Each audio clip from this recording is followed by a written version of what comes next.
মোহাম্মদ জাহিদ নতুন আরেকটি ভিডিওতে তোমাদেরকে স্বাগত জানাচ্ছি বন্ধুরা। আমি এখন আছি কোথায়? আমার পাশে নিশ্চয়ই দেখতে পাচ্ছ আমার একজন বান্ধবী বসে আছে। কথা দিয়েছিলাম যে শুধু বন্ধুদের না, বান্ধবীদেরকেও দেখাবো। আজকে চলে আসছি আমাদের সিরাজগঞ্জের আরেকজন প্রিয় মুখ, প্রিয় বন্ধু হামিদ আক্তারের সঙ্গে কথা বলার জন্য। হামিদ আক্তার কোথায় পড়েছে, কিভাবে তার শৈশব কেটেছে, সবকিছু তার নিজের মুখে বলবে।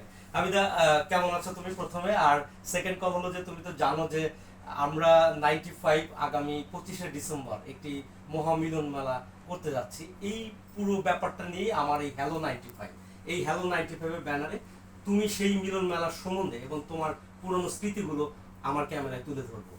ঠিক আছে। আসসালামু আলাইকুম জাহিদ।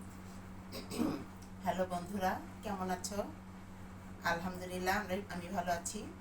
আসলে 95 মানেই হলো আমাদের ছেলে হোক মেয়ে হোক দুজনেই আমরা অনেক অনেক আনন্দিত।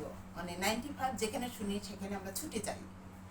মানে আমাদের কিশোরীরা যেরকম বলার মতন কিছু নাই যে প্রাণ প্রাণ চায় যে আমরা কিশোরী হয়ে গেছি, মনে হয় না যে আমাদের বয়স হয়েছে। এরকম আমাদের খুব ভালো লাগছে। আর আমি আমি হামিদ আক্তার। আমার স্কুল হলো গোরারবানি স্কুল। আমরা খুব মজা করেছি।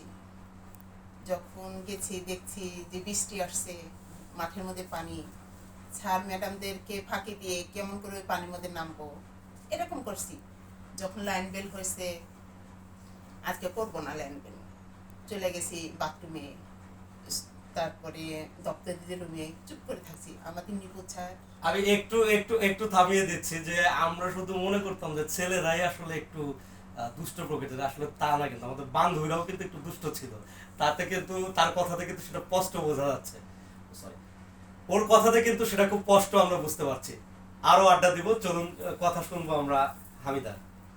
তারপরে নিপুণ স্যার বহিনুর আপা আমাদেরকে খুঁজে বের করতো, যে খুঁজে বের করে নিয়ে আসে মাঠের মধ্যে। এই টানা রোদের জন্য আমরা লাইন বেল করতাম না, কিন্তু ওই টানা রোদের মধ্যেই আমাদের কান ধরে দেড়ে থাকতো।